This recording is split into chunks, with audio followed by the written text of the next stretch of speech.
It's that time again, y'all. It's that time again, y'all. I know y'all thought I was gonna come on here looking busted and discuss it like last time, but that's just not how it go down. So I am a funeral director. I'm speaking into existence. That's what I am, and you always got to be up to par. Okay, no matter where you are.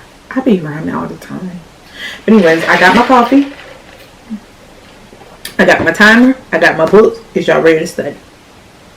It's up to you. Tell me what you want to do. Okay, if you are, just sit right here and watch this video. Alrighty. Here we go. I'm going to set my timer for 2 hours. Let me do 1 hour for y'all. Let me just do 1 hour. And then I'll study off camera. But so, if you guys remember, we were studying sociology last time. But this particular time, we're going to be studying history because we went through the whole thing of sociology. Like I told y'all last time, I'm using my Taggart book, and I'm also using my PowerPoints that I got from school, that I received during going to school for mortuary science. My book's already in here because I have read over it once again after studying with you guys. So we're back and we're going to study again. And I was thinking about doing a PowerPoint next time I come on here so you guys can go along with what I'm looking at. Or, you know, to a little bit, because I don't want them to say I plagiarized anything. So I'm going to just have to do what I can. Let's see what I can do, okay? Now we're going to be looking over the history key terms, which is a big deal. I actually might, instead of doing that, I might do a test or something in PowerPoint form so you guys can go over the sociology and history. I'll probably break them up so sociology will be first and the history will be next time. Okay, and then I might link it in the description under the video if you guys watch. Okay, so now we're going to talk about history, the history glossary. The first one is adaptive funeral. We kind of talked about that in sociology as well, but I guess it's in the history too. It's that is basically whatever the person wants. You adjust everything to what they want and need for their funeral. But I will read the definition here. It's a funeral rite that is adjusted to the needs and wants of those directly involved, altered to suit the trends of the times. Okay, so, and then these are very important key terms or acronyms to know. And it's the American Board of Funeral Service Education. That's just the whole thing. But a lot of times you'll see the acronyms, which is ABFSE. You see that a lot. That is a big one. It's the agency organization with responsibility to accredit colleges and programs of mortuary science funeral service education. They're very important because if you go to school, you got to make sure you go to one that they approve. Okay? All right. And then mystic view is an early Roman view of the afterlife, which emphasizes the soul as the vital principle. The soul at death hovered around the place of burial and required constant attention of the descendants to be happy. Neglect would bring evil upon them. This is what the Romans believed. So they would do different things to make sure that the dead were happy. If they did it, they felt as if evil would come upon them. So they do certain things, right? Which what was some of the things? I can't think of it right now. I'll probably pull my book out. I'm looking at my history book right now and let y'all know. I might put it in a PowerPoint, like fun fact, but I don't think it's something that you technically would have to really know for the national boards. Okay, so Anthropoid is a human shaped. Some early coffins were described as anthropod or poid shaped. Okay, Anubis, an Egyptian god of embalming, said to be of human form with the head of a jackal. A barber slash surgeon. Approximately 1540 to 1745 were the sole agency permitted, so they were allowed to embalm and perform anatomical dissections in the city of London. Ooh, well, everybody doing stuff, yeah. But that goes to show you too that funeral services is definitely a medical field. People don't, like, if you go to school, if you go to like a university and they have mortuary science in there, the one I went to, they had us like around human services or something like that, which is, it is a human service, but also it's a medical like service because you have to learn diseases, you have to learn this and that. It's things, you have to have PPEs. I mean, You wear scrubs and embalming. So I don't know why I wouldn't be considered or people talked about as more medical than what it said. Okay, a bier is a forerunner of today's hearse, a hand stretcher on which the uncoffined body was carried to the grave. Okay, a bier is a forerunner of today's hearse, a hand stretcher on which the uncoffined body was carried to the grave. Bloodletting.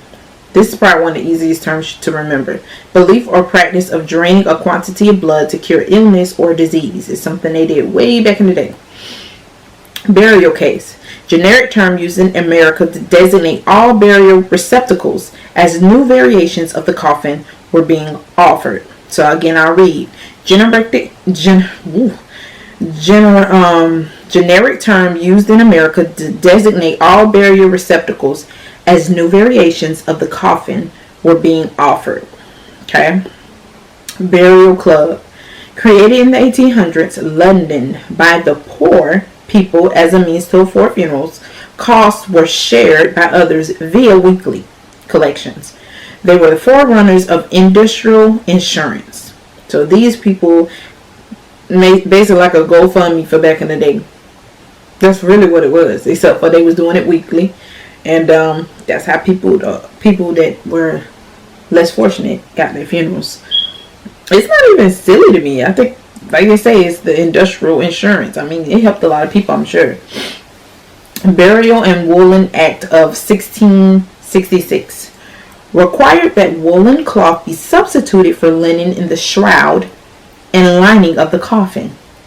Was an attempt to shift the use of imported linen to the expanding paper industry of England and provided customers for the wool industry. Heavy fines were assessed for a violation, not repealed until 1814. They was trying to save some money, okay. Burial vault. Outer enclosure for caskets placed in the grave, originally intended to prevent grave robbery.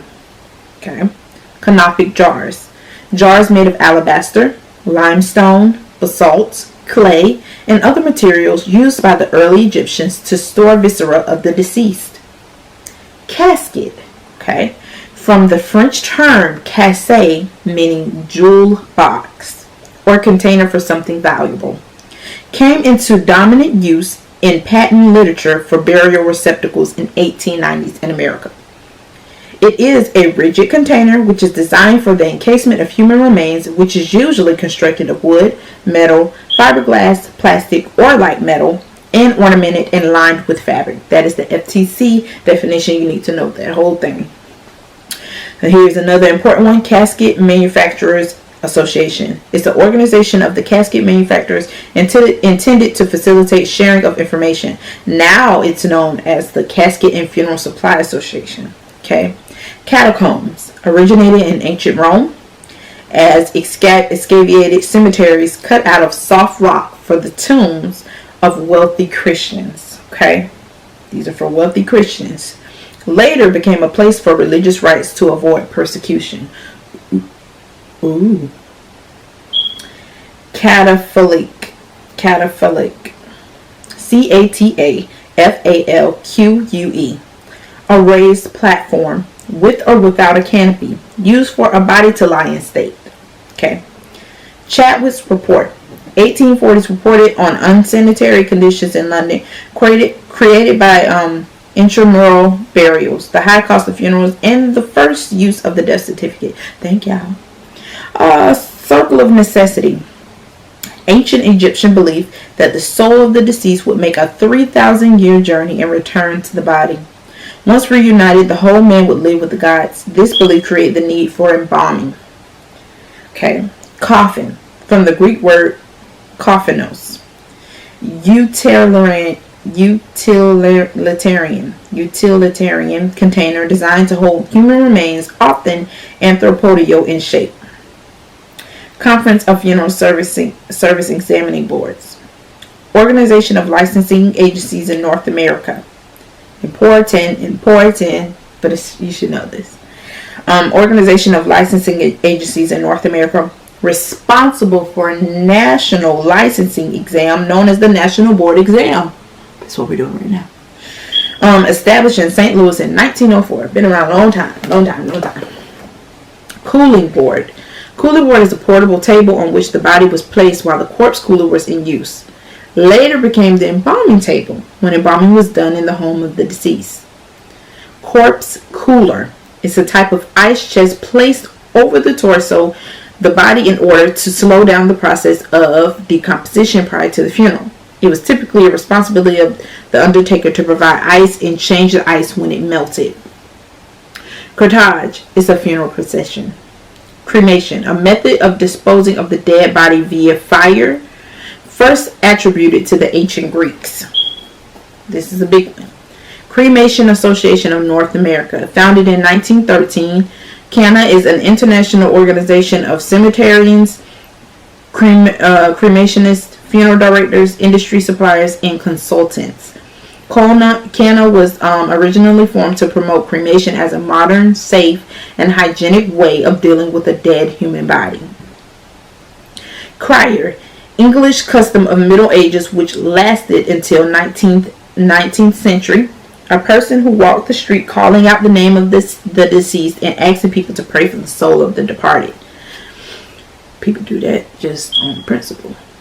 Okay. Designator, master of ceremonies and director of the ancient Rome funeral procession. Direct disposition, disposition of human remains without any rites or ceremonies.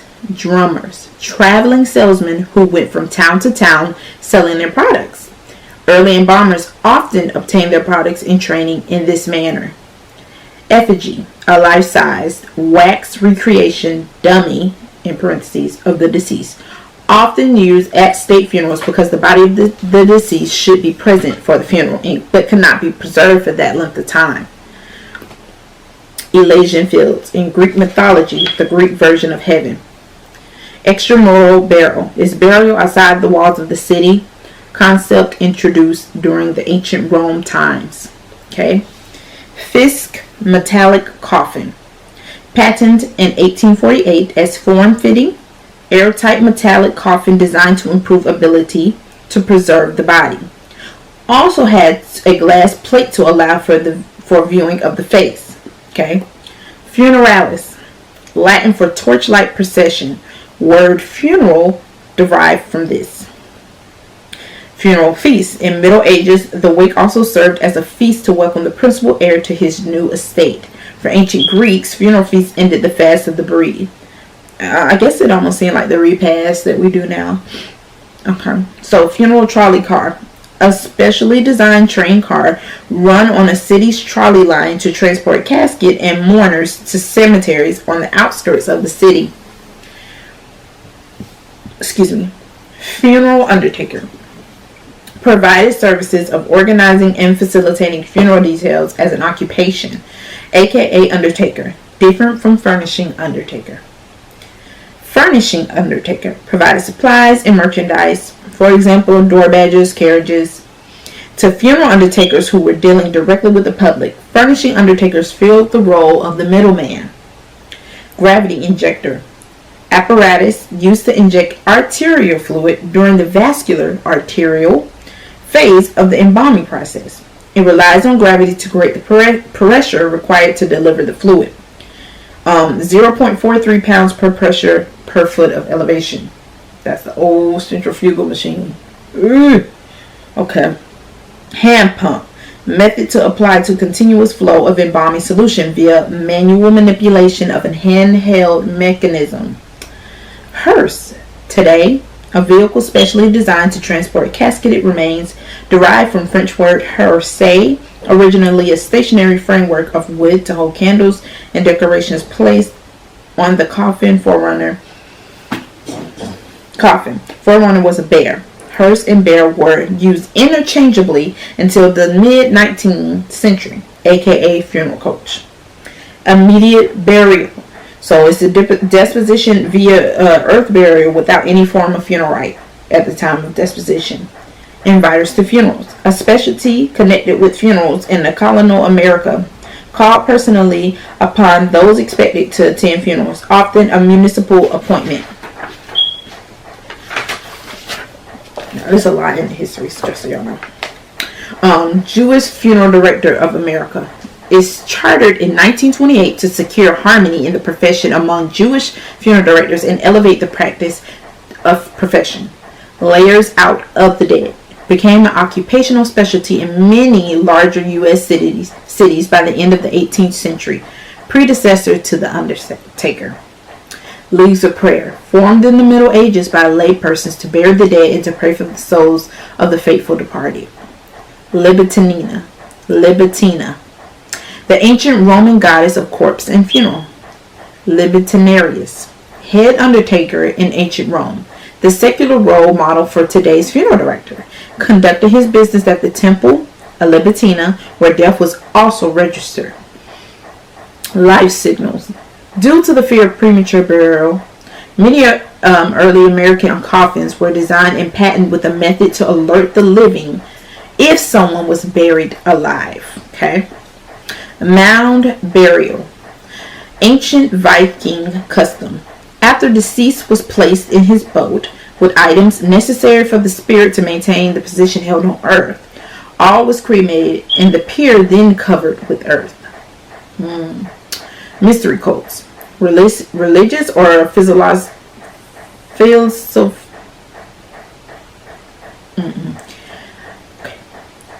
Mystery cults. Religious or philosophical. Mystery cults. Religious belief of the ancient Greeks and Oriental East, emphasizing spiritual aspects of the afterlife in the hope of joining the cult and a wonderful existence in eternity. National Association of Colleges of Mortuary Science. Important. Established in 1942 as an organization for privately sponsored schools with the goal of advancement of mortuary education. National Foundation of Funeral Service, established in 1945 as a non-profit educational trust to advance the education of the profession, currently merged with the NFDA as Funeral Service Foundation. National Funeral Directors Association. It's a professional association of funeral directors and embalmers organized in 1882. It's the oldest and largest national funeral service organization in the world. NFDA currently provides its advocacy, education, information, products, programs, and services to help members enhance the quality of services to families. This statement was definitely taken from NFDA Constitution. National Funeral Directors and Morticians Association. It was incorporated in 1938 as the National Negro Funeral Directors and Mortician Association. Present name adopted in 1957. Established to represent specific interests of African American funeral directors. So the National Selected Morticians is a limited membership funeral service organization formed in 1917 on the basis of one member firm per city. Now known as Select Independent Funeral Homes. Natron is a salt found in a dry lake beds of the desert and used by early Egyptians in preparation of bodies. Bodies were immersed in the product, believed to be composed of chloride, carbonate, and sulfate of sodium, and nitrate of potassium and sodium. Were dehydrated, thus preventing decay. Necropolis is the city of the dead. In Egypt, these walled cities located just outside the city proper contain places of burial, mortuary temples, and residencies of mortuary workers. Obsequies, historic term for funeral ceremonies. OG design, an innovation introduced. OG design is an innovation introduced to square-sided caskets in order to reduce the excess space and weight, particularly of metal caskets, characterized by an S-shaped curvature. Order of the Golden Rule. I remember my professor talking about this. It's association established in 1928, committed to quality services and high standards. Membership limited to one independently owned funeral home per community, now known as the International Order of the Golden Rule. Osiris, Egyptian god of the underworld and judge of the dead. Ooh. Pagan, one who has little or no religion, who delights in sensual pleasures and material goods. Heathen, yeah. All right. Pollen centaurs. There is the name of the ancient Roman bombers. They were either slaves or employees of Libidinaries. Praeco is aka crier, a special funeral functionary in the ancient Rome who summoned participants to a public funeral. Professional mourners. Due to fear that the dead might be jealous, the ancient Romans and Greek hired persons, often women, to shriek, tear their hair, and rend garments in order to ensure adequate display of emotion. Y'all got them women tearing their hair? Come on, man. Dang. Purgatory doctrine. Catholic belief that those whose souls are not perfectly cleansed undergo a process of cleansing before they can enter heaven. Restorative art. Term applied to a systematic treatment of cases requiring a repair of injuries due to disease or trauma. Joel Crandall, a New York City embalmer, is credited with developing such a treatment plan in 1912. Sarcophagus. Early Egyptians cut massive coffins from a single mass of stone to protect from grave robbers. Same term is applied today to massive copper and bronze caskets. Derivation of term is from Greek. Sacro for flesh and phagos for eaters, because when opened, bodies inside were found to be in a state of decay. Okay. Sexton is a church caretaker who had the responsibility for church property, ringing of bells, digging of graves. During the Middle Ages, most funeral practices were under the direction of church officials. Soul shot. Mortuary fee paid to ensure entrance of decedent soul into heaven. We wish, don't we? Style E state coffin. It's a cloth covered coffin designed for the ex-president U.S. Grant by Stein Coffin Co. In 1885, helped elevate the acceptance of cloth covered caskets. Trade embalmer. Or embalmer to the trade. Term originated when some of the original graduates of early embalming courses gave up regular employment with a single firm to provide embalming services to firms which had no trained embalmer. Okay. Trolley Car. Long, hollow tube patented in 1868 by Samuel Rogers of Philadelphia, used by embalmers to inject fluids into cavities and to remove excess fluids. Lifesaver. Undertaker. Original term applied to those whose occupation included responsibility to organize and facilitate funeral activities, used interchangeably by some for the term funeral director. Undertaker's buggy. Name given to the vehicle used by undertakers to transport the necessary mortuary paraphernalia to the homes where funerals were typically held. These vehicles had an appearance similar to a hearse, but were much less ornate. Undertakers Mutual Protection Agents Association. First formal organization of undertakers kept a black book of objectionable and delinquent customers to be shared among members only. Originated in Philadelphia, January 1864. University Mortuary Science Education Association.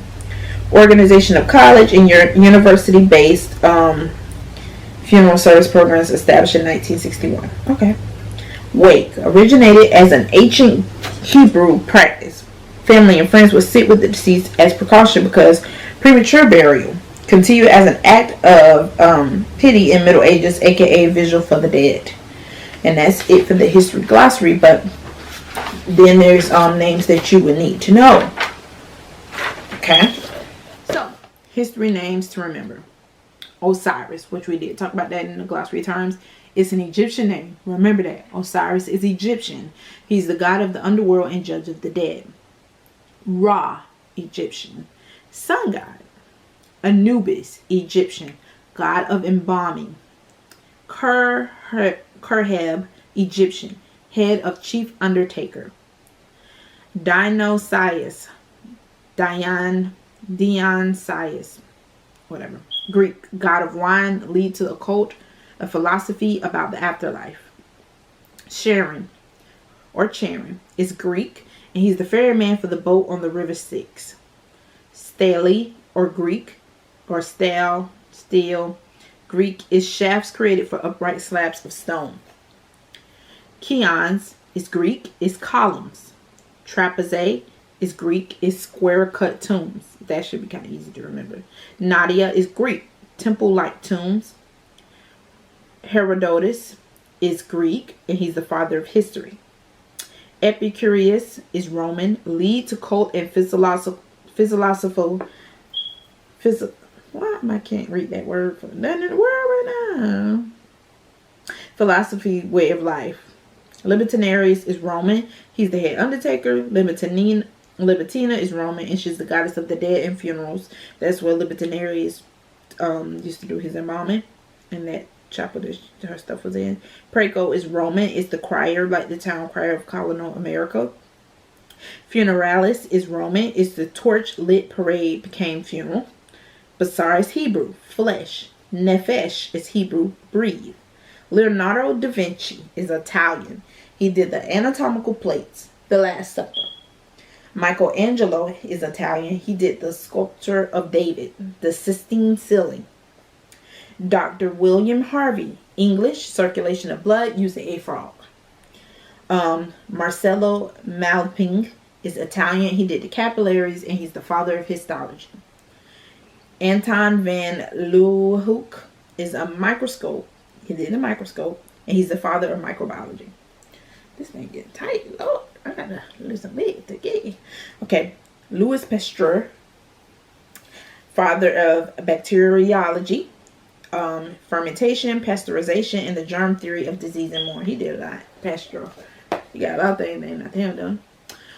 Dr. Frederick Rush is Dutch, father of modern embalming the world.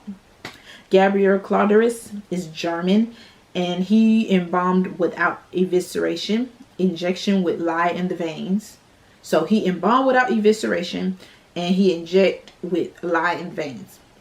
Dr. William Hunter was Scottish, and he embalmed medical cadavers. Dr. John Hunter was the adductor Hunter's Canal. They're brothers, y'all. They both were Scottish. Jean Ganal is French and authored Book of Embalming in 1834. Dr. Rich Harlan, American, translated the Ganal book and recommended crystal tea as disinfectant embalming. Dr. Thomas H. Holmes, American, father of embalming, U.S. August Wilhelm von Hoffmann is German, and he did formaldehyde. A. Johnson Dodge established a school in Boston. Joseph H. Clark established a school in Cincinnati. Samuel Rogers, Trolley Car in 1878. He patented the Trolley Car. Dr. August Renard, author of The Undertaker's Manual, well-known educator of the late 1800s. Christian Astenbrandt, life-preserving coffins. John L. Dillon, The Coffee Shop Warehouse, New York State. Robert Frederick and C.A. Trump, Corpse Cooler, Cooling Board. A.C. Barstow introduced the OG. Ex-President U.S. Grant buried in the cloth, the Style E state casket, but y'all know it was the cloth thing for me. Samuel Stein is the use of cloth to cover the more luxurious of burial receptacles. Crane and Breed, associated with early mortuary transposition. And James A. Gray, first patent for a metallic coffin. And that is all of the terms for history right there. I'm going to go into this right here, and these are the quizzes that I took in school. It's like divine sociology. Sociology is basically the study of different social groups. And then it's a system of abstract patterns of and for both living and dying, which are learned directly or indirectly. I believe that is, we're going to say customs. We're going to find out because we're going to study. Okay. Any type of rite where the body of the deceased is not present. A memorial service. A rite that can be identified with a pre-literature society. It's probably a primitive, right? Am I correct? Oh no. Yeah, that's why we gotta study. We studying together. I know. Yeah. Primitive funeral rite. I was right. Yep, that was right. A type of funeral rite devoid of any religious connotation. That's humanistic funeral rite. Let's see. a check as I said, because I don't want to say the wrong thing, but that has to be it. Has to be. It's crazy to me. It's not in this thing, but it's inside the book. I know that. Yes, you missed it. A social behavior concerning death as directed by the tradition of the people involved. Now, see, on here, he didn't really. It's a social behavior concerning. So I'm gonna say it's a He said it wasn't taboo, because taboo don't have that. We got a more, which is a must behavior.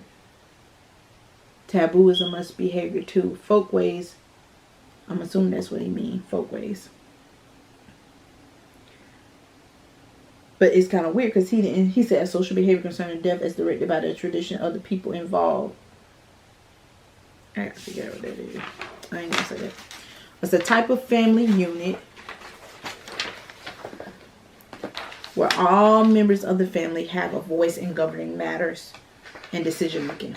Well, we know matriarch is usually the mama is the head and not the tail, and patriarch, the daddy, is the head. So if it's a type of family where all members of the family have a voice, is egalitarian. Okay, so a type of family unit where the household consists of mother, father, and their unmarried children. I will say this is their nuclear family. The reason why is because it's usually all the children that you have. My professor be trying to trip people up. I don't know if they're going to do this with the NBE, but hey. So this is a must behavior. It's the basic important patterns of ideas and acts of people as related to the treatment of dead, which calls for a strong reaction from society if violated. So that's a very serious thing. Let me see. Don't make no sense. All right, behaviors which are constructed as somewhat less compulsive than mores. Folkways. Anytime I say less compulsive than mores, it's folkways. Okay. Visual for the dead, awake. Sun god is Ra.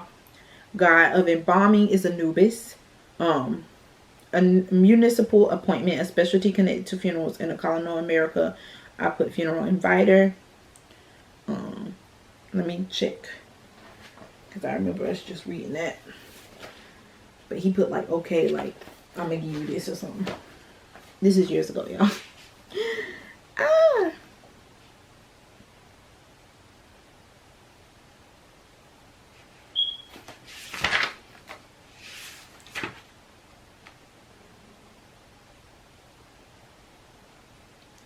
This is so crazy.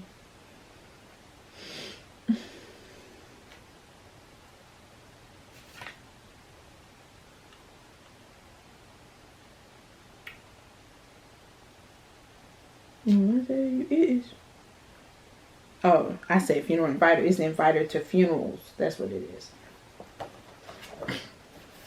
Invited to funerals. Okay. Alright.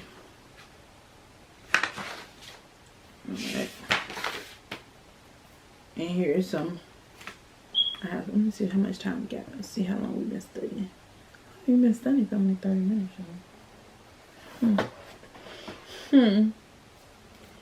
Alright, let's see. Intro to funeral service. This talks about the pagan roots of modern funeral practice.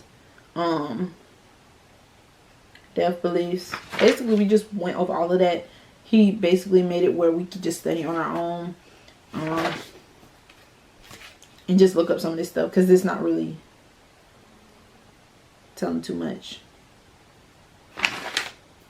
Yeah, not too much on there.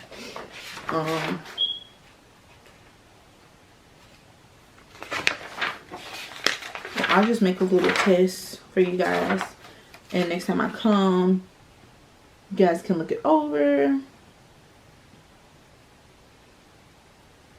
This is talking about furnishing undertakers, the octagon shape of the casket, the fixed metallic coffin. Yeah. So it does talk about the development of embalming. Embalming is a process of chemically treating the dead human body to reduce the presence of growth and microorganisms, to temporarily inhibit organic decomposition.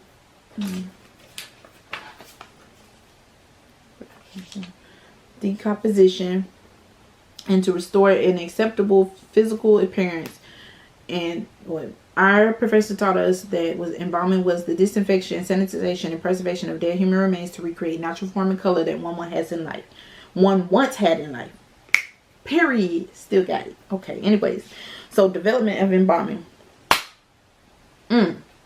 It's important individuals to know that was involved in embalming. And we just talked about Dr. Frederick Rush. He's the father of modern embalming, the world. And then there was William Hunter. He did the medical cadavers, which you do in mortuary school as well. Dr. John Hunter is the adductor Hunter's canal. I guess that's the way you can embalm. I will look that up and do some stuff for y'all.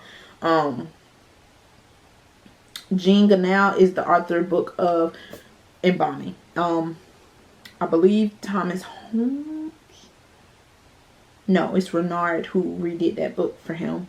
Thomas Holmes has something to do with embalming as well. I think he's the embalmer of America, not so much the world like Frederick Rush.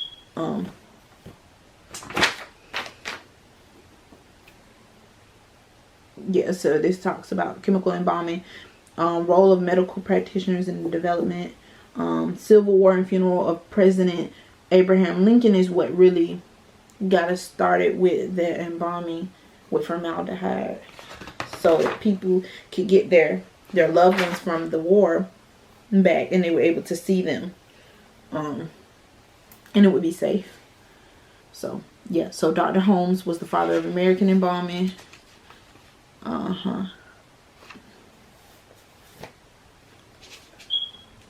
So yep.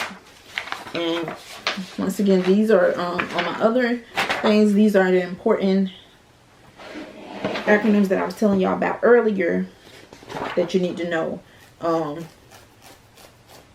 Like you need to know the NFDA, National Funeral, NFDA, National Funeral Directors Association. You need to know Undertakers Mutual Protection Association of Philadelphia is the first formal organization of undertakers, kept a black book of objectionable and delinquent customers to be shared, so they'll know who don't like to pay and stuff. Then we got National Funeral Directors Association, what I just told you.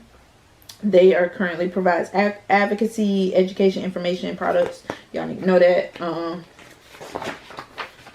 Code of Ethics. This talks about the drummers and the salesmen, which is like the people that actually back in the day was selling items, and that's how the early embalmers got their products and learned trained embalming.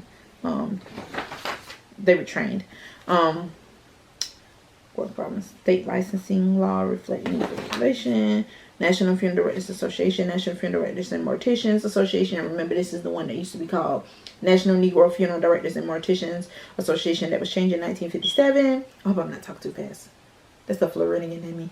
And then we got National Selected Morticians. It's a limited membership funeral service organization formed in 1917.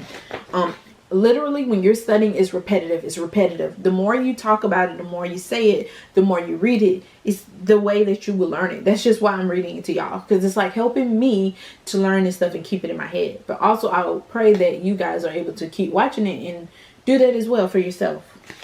I really hope I'm helping y'all. And if y'all have any like questions, or do you have anything to offer, that's fine as well. You know, we're all learning. So I mean, I did go to school a long time ago, and I do have some experience in the funeral home, but I mean, it's been a while. It's been about 2 years since I've been in the funeral home, and like I said, I have not been licensed yet, so I'm still learning, and I'm not opposed to learning. It is what it is. You got to know the Order of the Golden Rule, the Jewish Funeral Directors of America, National Foundation of Funeral Service, Casket Manufacturers Association, Cremation Association of North America. NFDA and CANA are big things. You need to know those people. If you don't know nothing else, what you do need to know the rest, know those two. Okay. And American Board of Funeral Service Education, big deal too. All right. And that's really it, y'all, on that. I think this might be a short video, and that's okay, because then y'all have more time to study, and I have more time to study. And then I have time to do the PowerPoint and the, you know, the test things that I told y'all I would do. for y'all, if that's okay with y'all. Okay. Ooh. All right, y'all. I guess I'll see y'all the next day. Y'all make sure y'all study. Even when you're not looking at me, study. Read over this stuff again. Write down what I said. It's a video. You can stop it and watch it again. And I hope that it's helping y'all. And I hope it's a good thing what I'm doing. If not, hopefully it'll help me. Y'all be blessed, and make sure you pray. If you have a higher power, please pray. And I love you guys, and keep studying, because you will be a licensed funeral director and you're needed. Bye.